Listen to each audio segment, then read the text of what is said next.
Hello, my name is Ian McCall, and this is a short talk on the histopathology of Seborrheic Keratosis and some of the variants. Now, Seborrheic Keratosis really are a form of acanthoma, or thickening hyperplasia of normal keratinocytes in the epidermis. The actual morphology of these cells in the Seborrheic Keratosis is a bit different in that the cells are usually smaller and a bit polygonal. And the other thing about the acanthoma of Seborrheic Keratosis is that the reticular ridges are flattened. They're usually flattened out to the slightly bulbous. And remember, the cells, they're in an acanthoma like this. They're not atypical. There are no mitoses.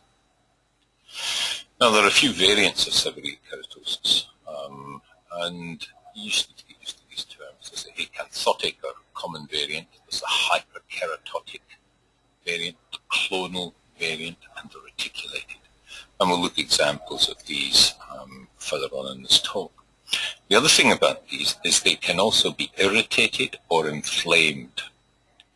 Now, Seborrheic Keratosis that are irritated, they show structures called squamous eddies, which is like a whirlpool effect of keratinocytes with a bit of keratinization in the center of it.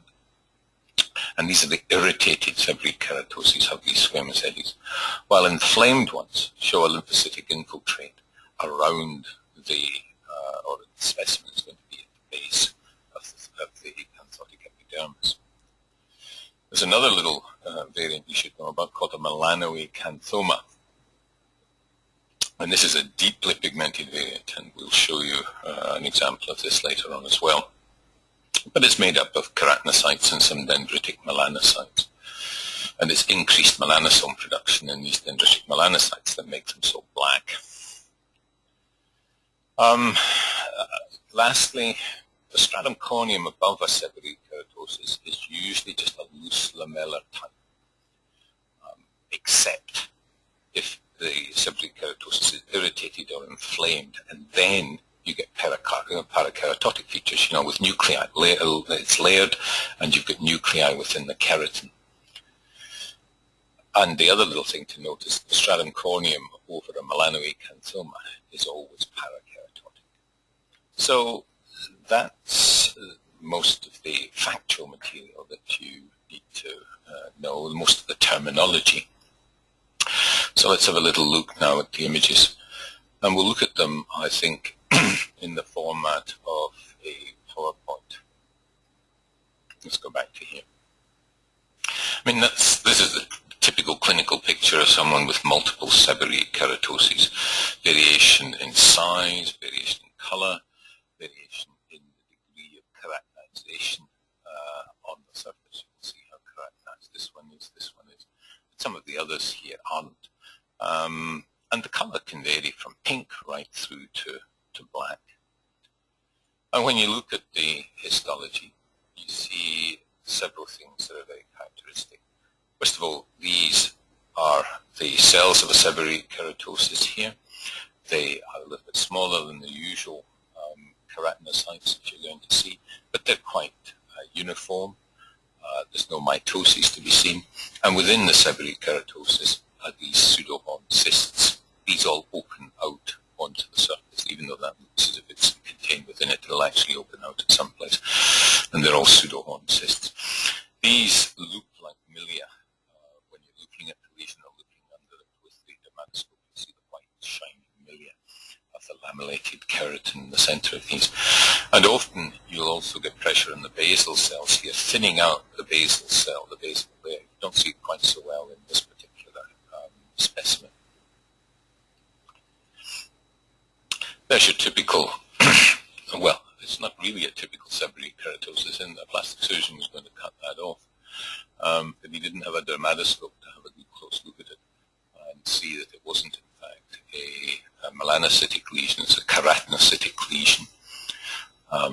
These are the small shiny milia here.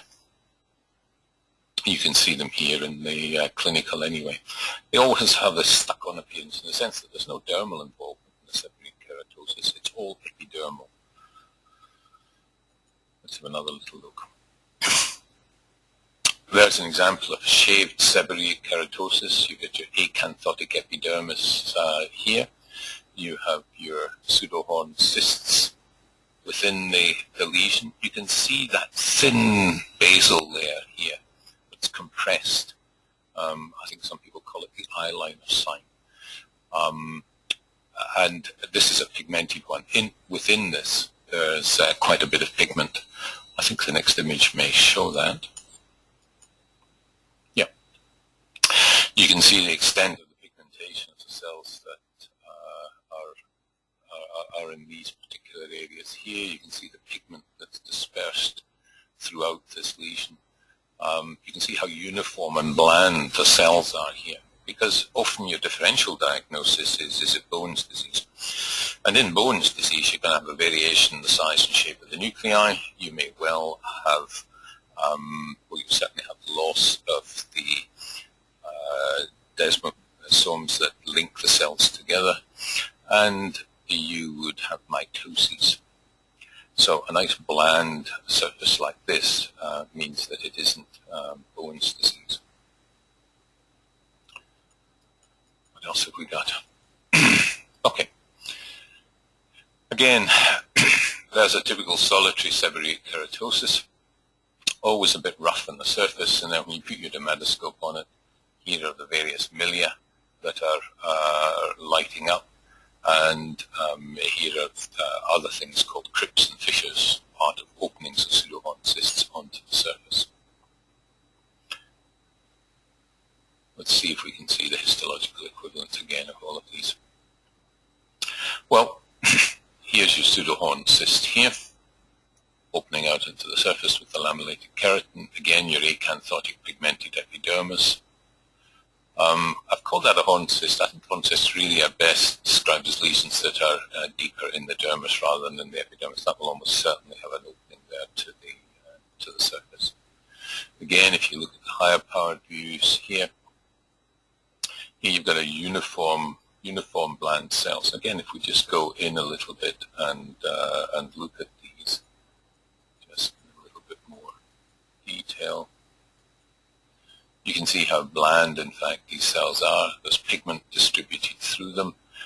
There's compression of that basal layer here. There's a little bit of a lymphocytic infiltrate here, but not enough to make that an inflamed seborrheic keratosis.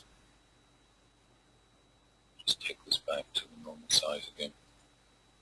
Sorry, a little bit more.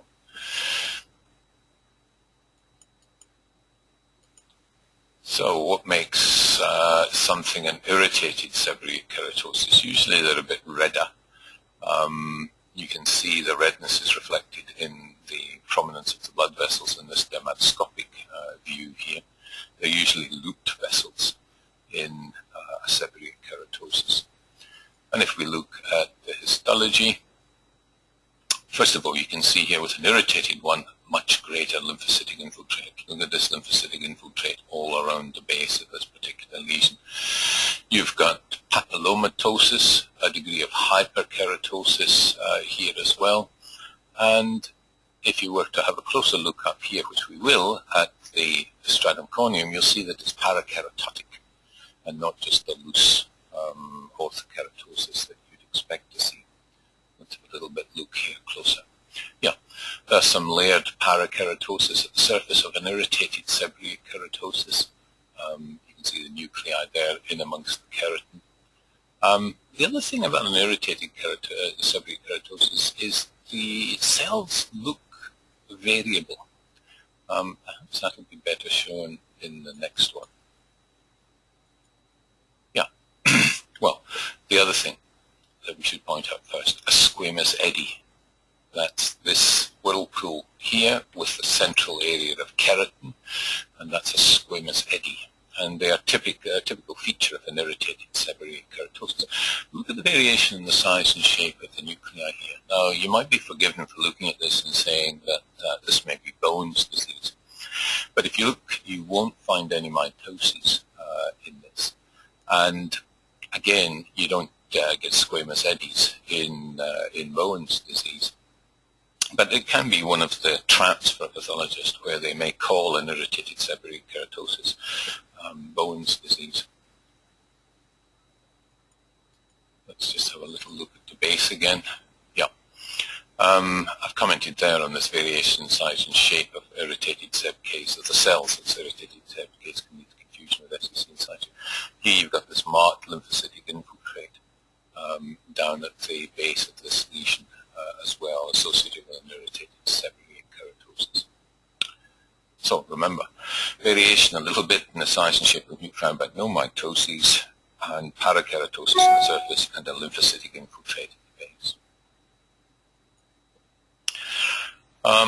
Another picture of a seb K, just to show some other dermatoscopic features. Here, brown circles in a seborrheic keratosis and orange clods. You can get yellow and orange and dark brown clods in a seborrheic keratosis. I've commented here about brown circles can also be seen in dermatofibromas, Untitled and Clark's leaves, but that's irrelevant. These are the brown circles of some seb Ks. Now we said there were various variants. We've spoken a little bit there about the pigmented variant and the acanthotic common seborrheic keratosis. And then there's this variant, the reticulated seborrheic keratosis. And this type's often pigmented as well. You can see these interlacing strands of epithelium coming down from the overlying surface, and often you've got pigmentation associated with it as well. Here you've got your horn cyst, a Williams cyst here. And note your Stratum Corneum here, a nice basket weave of the keratosis Stratum Corneum above this reticulated seborrheic keratosis, because it's not irritated and it's not inflamed. I don't think you can tell these clinically. The other variant, a clonal seborrheic keratosis. You can see there almost seem to be two populations of cells here. These ones and the ones in between. There's no real, well, there's a little bit of inflammation here at the base, but let's have a little look closer at some of these. Sometimes, by the way, these clones, the cells, usually in a clonal seb K, these clonal cells are still quite uniform, but occasionally people will call an area of Bowen's disease arising within a seborrheic keratosis. And it's always worthwhile having a good close look at it and see if that's true or if it's just a clonal seb K variant. Now here, in this far out view, a low powered view, here's your normal orthokeratosis here, here's your acanthotic epidermis. Look, note the pigmented basal layer here, and you've got these clones of smaller keratocytes without atypia. And if we go a little bit higher, then you get a much better view of it here. There's that heavily pigmented basal layer. There's this clone of cells here. There's normal intervening keratinocytes. But these are small keratinocytes without any atypia in a clonal seborrheic keratosis and normal orthokeratosis overlying it. The other lesion that you should be aware of is a lesion called a melanoacanthoma. And we said that this was made up of heavily pigmented keratinocytes with dendritic melanocytes in varying proportions. And this is what the lesion can look like. There's some ordinary surrounding seb case, and then there's dark, sharply marginated lesion, which this is the dermatoscopic view here. I don't know if you can see terribly much more if I zoom this. But you might get a better idea of the look at the surface of this, how rough it is. There would be certainly a marked degree of papillomatosis in something like this. Just go back to the original view again. So, the melanoacanthoma. I don't have a picture I can show you directly of that. I'll get one later. Here's another thing that can look like a seborrheic keratosis, and it's an important differential of one. And this is presenting as a raised, roughened, pinkish plaque on the leg. And if you look at it with the dermatoscope, you see these dot vessels, and the dot vessels appear to be in rows. They're sometimes described as like strings of pearls, but dot vessels in rows, that's a better way to describe it. And this is a characteristic dermatoscopic view of a clear cell acanthoma. Now, if we have a little look at the histopathology of a clear cell acanthoma, this is what it looks like. Here's your normal epidermis here, and then bang, you change to this clear cell variation. So you've got this transition area between normal epidermis and clear cell change. And these clear cells are clear because they contain glycogen. And you can see there's very little in the way of inflammation here, although sometimes these can be infiltrated by neutrophils. The next picture may show that. Not very well. But you can see that clear cell change here, and there's parakeratosis overlying the clear cell acanthoma component. Normally there's just orthokeratosis overlying the normal seborrheic keratosis component, but this parakeratotic layered parakeratotic component overlies the clear cell change. And we have some other pictures here. Again, at first glance you might look at that and think that could be Bowen's disease. But again, you've got that layered parakeratosis just on the surface here. And if we have a closer look at it, there you go there. There's the nuclei in amongst the keratin and that layered parakeratosis overlying. Clear cell change. There may be some neutrophils in this at this level, I can't really tell, but there are no mitoses, and the cells are relatively uniform. So, clear cell acanthoma is another variant. There's another one that I should have put up here called hydroacanthoma simplex. And again, you have clonal islands of small keratinocytes. And they're similar to those of a clonal seborrheic keratosis. But the thing about them is you'll find ducts in the middle of them. And these ducts are part of clones of acrosyringeal keratinocytes. And it's the ducts within them that will tell you it's a hydroacanthoma simplex. Now, lastly, let's have a look at this lesion here. It generally presents as a solitary, slightly warty-looking lesion, usually on a limb. It may be slightly sunken in the center. And when you put the dermatoscope on it, it looks somewhat like a dermatofibroma with a white central core to the lesion. Not a lot actually to be seen round about it, but the histopathology is much, much more interesting. Usually it's an invaginated epithelium like this. So there's a mixture of crust mainly here, rather than a little bit of keratin down here, but it's mainly crust that's in the center of this. And it's the base that's the interesting part. And you can see that that base looks dilapidated, falling apart. But there's a reason for that. It's because there's acantholysis, the separation of the cells that make up the epidermis in the base of this lesion, a warty disc keratoma. And if you look in at this, another example, if you look in at the growth, you've got this endophytic growth pattern, and then you've got these changes occurring here. And these are disc keratotic separated cells, acantholysis. You can see how there's almost splits appearing down in this. And if we go for an even closer view, then there's almost like villi going up into this, but the splitting occurring amongst the epidermis here. Look how the cells are separating here. And you've got these little groups of pink separated cells that are called corons. These pink disc keratotic cells, some with a surrounding clear halo. And this is a characteristic feature of a warty disc keratoma. Coron can be seen in other acantholytic disorders such as Darier's disease, as well. But, and even Grover's, I think, which also shows acantholysis. But this acantholytic change is a characteristic feature of a warty disc keratoma. So what we've done is to look through some of the variants of seborrheic keratoses. We've had a look through the various types, the acanthotic, the reticulated, and the